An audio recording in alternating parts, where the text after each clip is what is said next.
Yeah.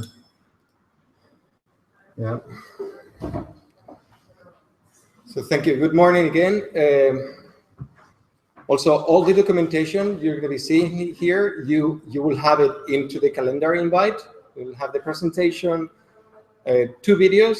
One of the videos you're going to be seeing, you will not have it because it's a little bit confidential, but you will see at least here, okay, during the pitch, and you will be able to get it from me in case you want it. For your information, you maybe will not want it because it's not one of the good things. Okay, so this is about, it's basically about, well, why doesn't, it's basically about communication. Okay, so those are 8 ideas for you, hacks and tricks. And I need to tell you that everybody you talk about the pitch, everybody got really mixed up altogether. So I want to have also a common understanding about what you think it should be a pitch, depending on who you are approaching to. Okay. At least I see these kind of pitches, and we're going to be talking about some of those, and some others we'll take it for later on. So elevator pitch. This is some everybody understand. We'll call it also here like a 2-minute speech. That is for everybody. That is for an investor, for someone that they don't know you, for anything that you should be mastering. Then investor decks. They call it sometimes like pitch. I mean, they suddenly work. You have some end user sales pitch, very particular things you want to be talking to your end users. Like, I want to tell you, how do you use my platform? Or how do you talk to your partner also? Someone you want to engage. And the last one is about the demo day, the investors meeting. And we will have also a little bit of an insight about what I know about this, okay? So not today. We're not going to be talking investor decks. We're not going to be talking about end users, particularities about your product, nothing about partner decks. Basically, elevator pitch and demo day investor pitch. Okay. And everything I'm telling you is also to talk to investors. Again, review, please, the founder suite. There is a lot of things about elevator pitch, slide decks. Basically, you will find it into the marketing and PR, and also the investor update, raising capital, even into building an advisory board. Some of them you need it, so you need to be very precise about what you're talking. Are we? Sorry, are we? Yeah, we do. Sorry about that. So if you go into the marketing and communication, here there are a lot of documents I want you to review. Please do it, at least one. If you don't think it's worth, throw it away. I will give you a lot of material, but I ask you kindly to read it. So if I need to be pretty honest with you, I wish you can go through all of this during this weekend, and also try to at least browse the book about traction, also, okay, that I will give you later on. Okay. So, okay, down to the bits and bytes. Elevator pitch when talking to investors. So that applies to everybody. I have already talked to you about these 7 things you need to be touching when talking to an investor. And I will say investors or anyone that you want to talk about what you're talking about, what you're doing. So 7 things to not to forget. And the last one, you can forget if you want. Why? Because you will know by that point if this person is ready to get the big ask. What is the big ask? Either I'm asking for money, or I'm asking for the person to join the company, or probably to become an advisor or someone. So that you will know later on. Of course, all the credits to this man.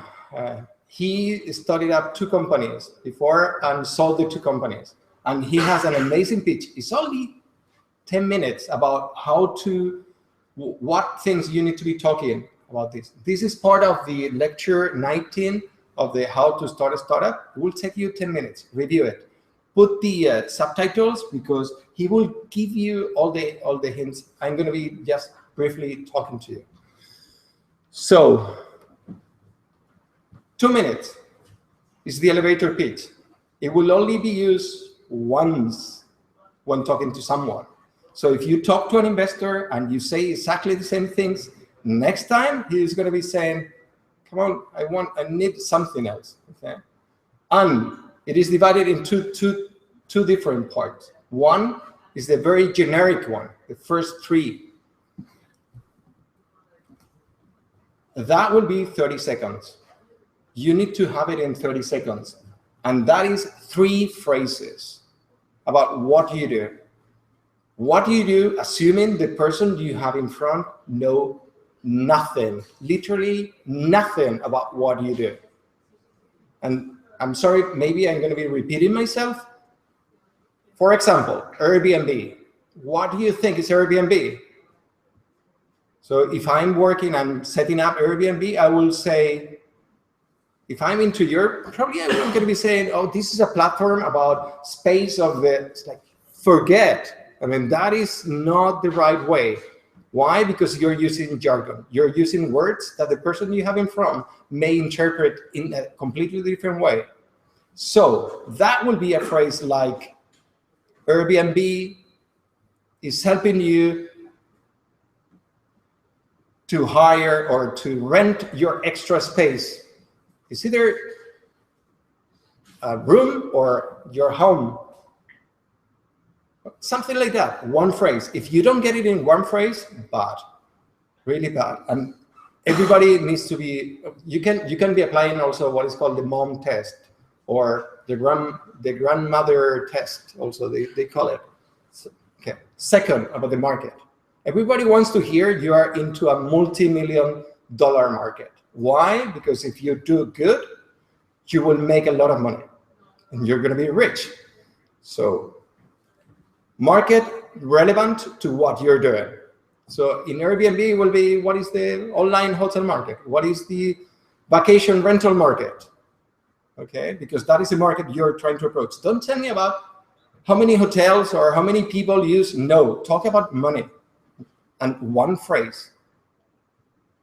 Third, about traction. Traction, that is a tricky word. Okay. Last question. Yeah. In terms of market should, for example, I know both value jobs and quality jobs. Must I stand both? So you consider them as just stick to the value jobs. Right. I don't. In the market, you said that we must say about the market, so value jobs. Yes? In value, yeah, it has to be in money. If, for example, I have both volume jobs and value jobs.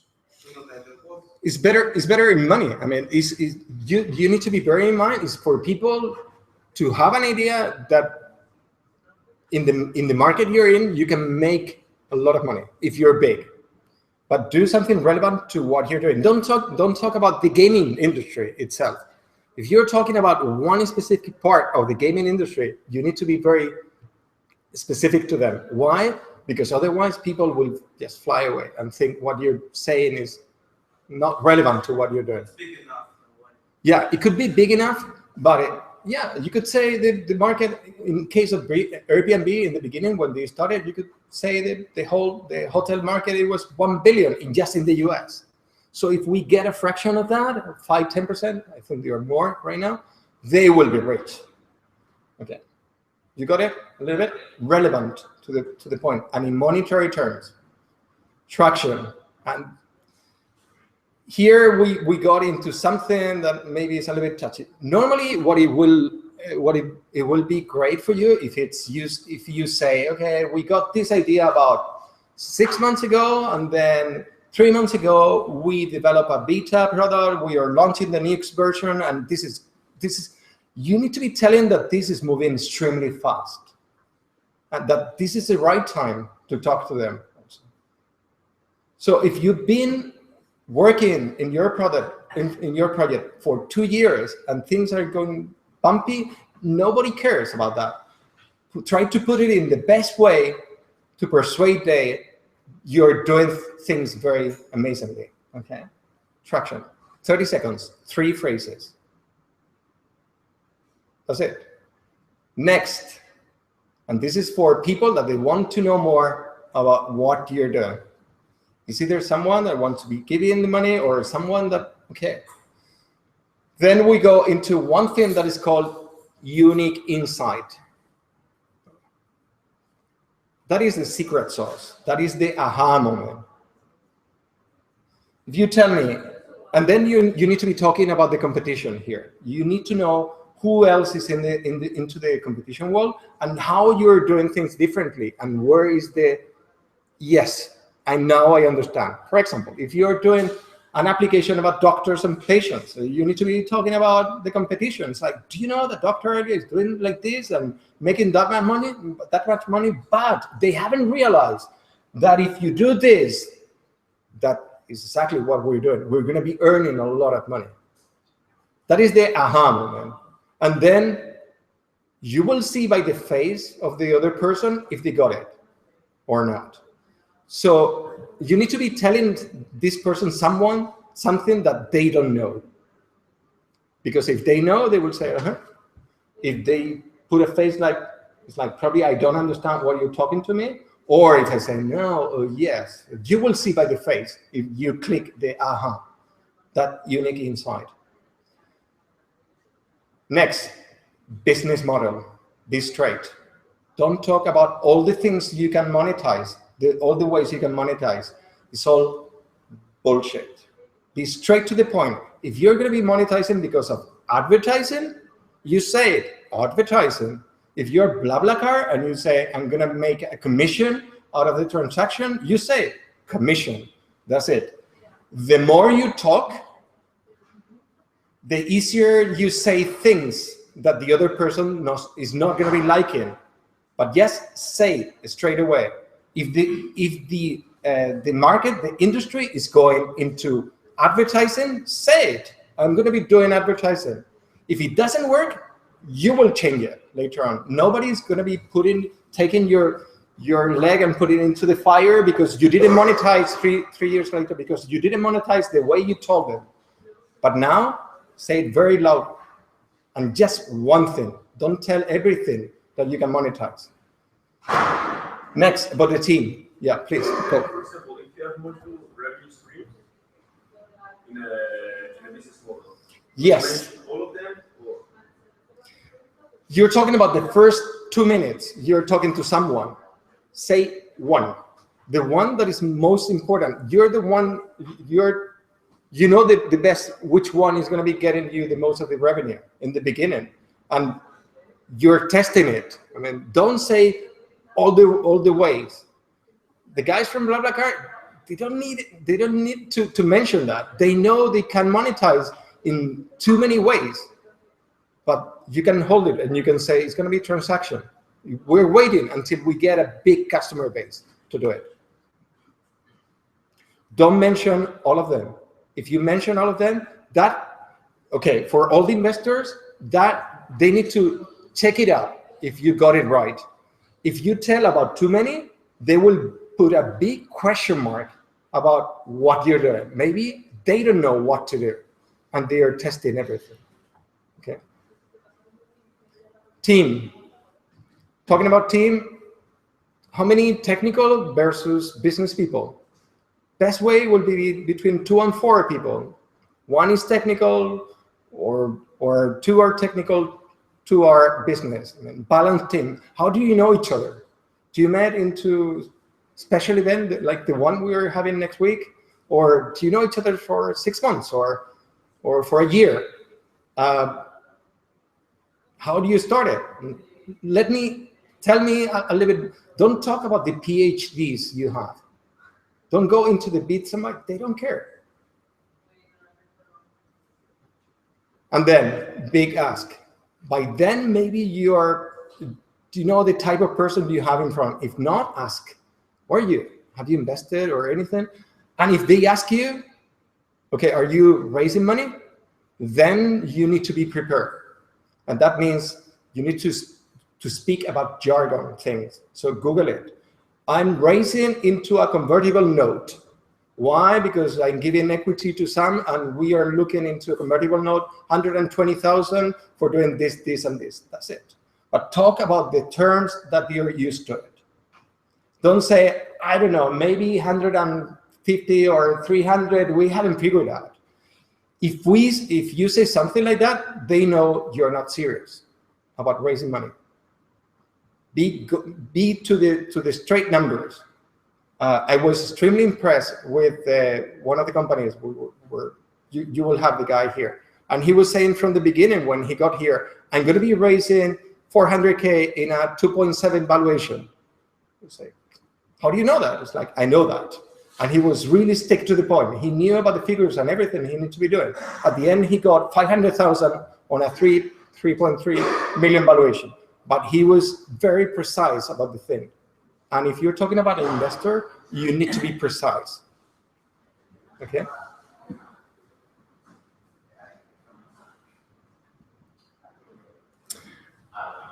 Everything is in the video. I recommend you to watch it and to try to interiorize what you're talking. So what happened after the elevator pitch? You got some interest, maybe, and the person say, give me more, give me the deck.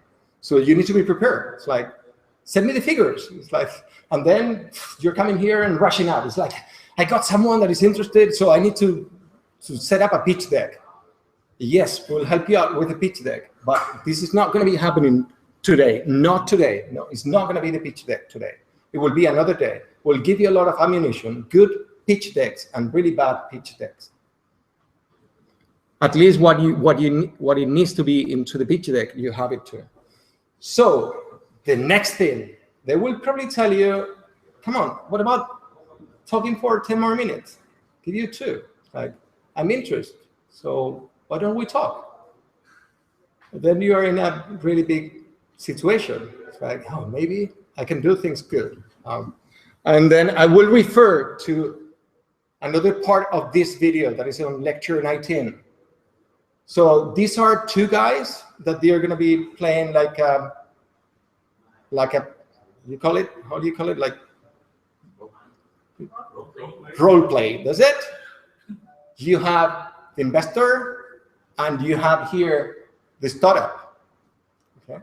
And there is a very interesting video. It's about 15 minutes. If you want, we can revise later on after this. I mean, I don't want to extend it completely. And they will tell you about how they do things the wrong way, how to avoid some common mistakes, and how to do it the right way. Because in 10 minutes, you need to convince this guy that you're dead serious and you're into the right position for raising money. Okay? We can revise after this. What if they tell you this? So how would you interpret this? Let's talk in six months. They want to see more traction. Yes? They want to see more traction. They are not interested. I mean, for me, and I use it most of the time. It's like, yeah, keep me updated. Let's talk in 6 months. Normally, it means don't bother me in the next 6 months. I told you 6 months. And probably into the next 6 months, you will forget about me. So it's great. Why? Because I don't want to talk to you. So don't take this as a, yes, someone got me and they told me, yes, they want to, yeah, we need to revise. Maybe put it into the calendar about it. This is a very negative thing. And everybody got really excited. So now, and then we will talk a little bit. When to talk to investors. When to fundraise. That is normally the real world. So you are not growing. So don't do it here, please. Try to do it the later, the better. Why? Because you will leave less equity, you will get a lot of money because your valuation will be higher. Don't use the bullets straight away. my advice. So not today. I want to talk a little bit about the demo day, the investor meetings. That kind of event is a little bit twisted because it's not really a face-to-face meeting with an investor. You're talking to a lot of them, maybe, and you need to be given more than 2 minutes. Why? Because that is the right time to condense everything. I need to show something, I need to have. So for this, I have like 3 different videos I want to revise with you. This is a video, sorry? Can you give a general impression how a demo day looks like? Yeah, okay. I can give you a little bit, okay, before the video. The demo day, okay. There is also a confusion between investor day and demo day. The way, for example, Techstars has been doing lately, this is quite new. So in the September batch in Boston, they changed it completely. They figured out if you put together investors and also some other key people like the media people, some people from the government, some nice mentors, a lot of curious people, it will be like not the right core about talking. Why? You're talking probably things that are not very appealing to the investors. So we need to try to separate demo day from investor day. For us, a demo day is a day to give to the society, to give to everybody that is around here. There are a lot of people talking about entrepreneurship and talking about the startups, and they want to listen, they want to know, and they're probably curious, and there's some media attention, and there are some politicians. So that is a demo day for us. In the case of Techstars, they put about 600 people into a theater in Boston, downtown Boston, and it was more like a happy day. They will not be talking about investment at all, and that is banned because the law in the States is quite strict. So you are not able to talk about you're raising money in front of someone that is not an investor that is being approved by them, and they have strict rules about. So they separate. What they do like a big party day for everybody. Everybody's having fun. It's more like a show. I can show you a little bit of videos, what they do. And the other is more like the investor day. So there are 2 ways of doing it. Either you put all the investors into the same area, and you have like an investor meeting with them, and they will interact with you with questions and answers. And then later on, you will give probably a leaflet with all the documentation, and if they are more interested, you're ready to send the pitch deck. You have already prepared for them. Okay? The way they did Techstars in Boston is that they separated in 7 rooms. They had like 70 different investors, and they have specified which one belonged to one room to the other. So what the teams did is they gave a round, and they were giving 7 pitches to 7 rooms with investors that they have similar things. They put Google Venture together with some really interesting investors from there. That is the way they did it. Could be complicated, so the guys were extremely exhausted. I have some pictures also I can share with you about how we helped them out, because they have like 1 minute to go from one room to the other room all the time, running and then meeting them and doing exactly the same pitch. Normally that pitch is between 5 and 7 minutes, no more than that, and they have like 13, 15 minutes maximum of questions and answers. But it's more restricted to the things that they are willing to hear. So these investors, they're not going to be asking stupid things, and they are more relevant to each other. And also another thing is that if one gets interest, some other may get interest, and they are from the same flock. We call it about birds. They are from the same type of tribe. Okay? We'll try to replicate that in here. So I think we want to have like 2 separate events. One for the community, if we have it, and another one for really true investors. Is it something that is up to you to decide also?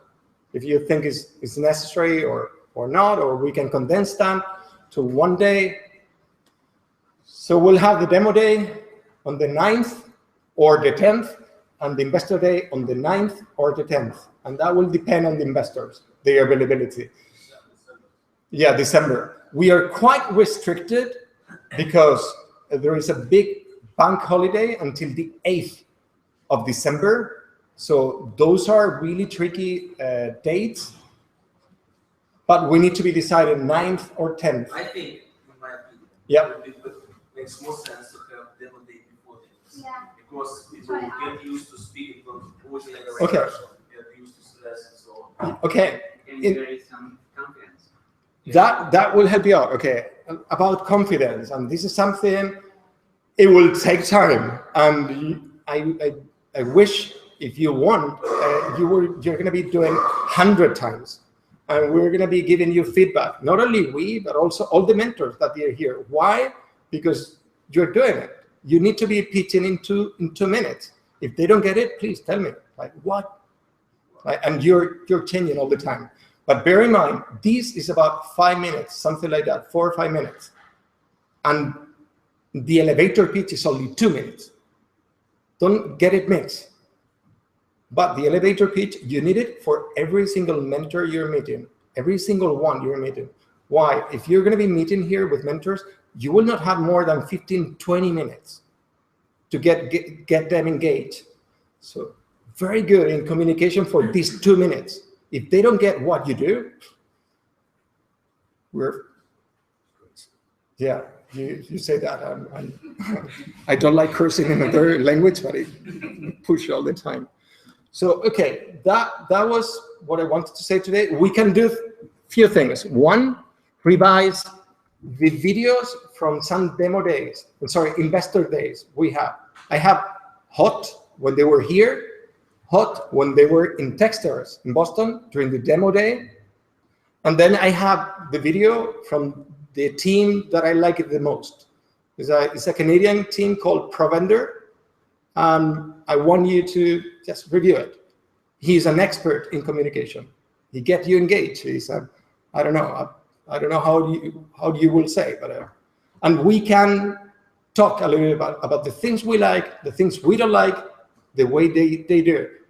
The guy about Provender, I promise you, most of the people got extremely excited, not only about the way and the things he said, but also about everything. He was in sync with what it was shown on the background.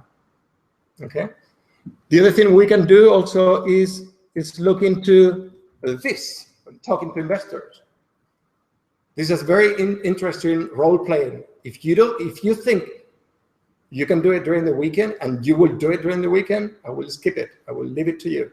But please revise it. So what do you want to do? Let's vote. What? All? Yeah. What do you think? What do you like the most? The investor meeting? Sorry? Or? Should we do it? I need to cut this communication because we're going to be showing things that probably these guys, they are not going to be liking. So we're going to be pushing them and criticizing and everything. Are you okay? Then you will have access to everything. So thank you. Let's do it.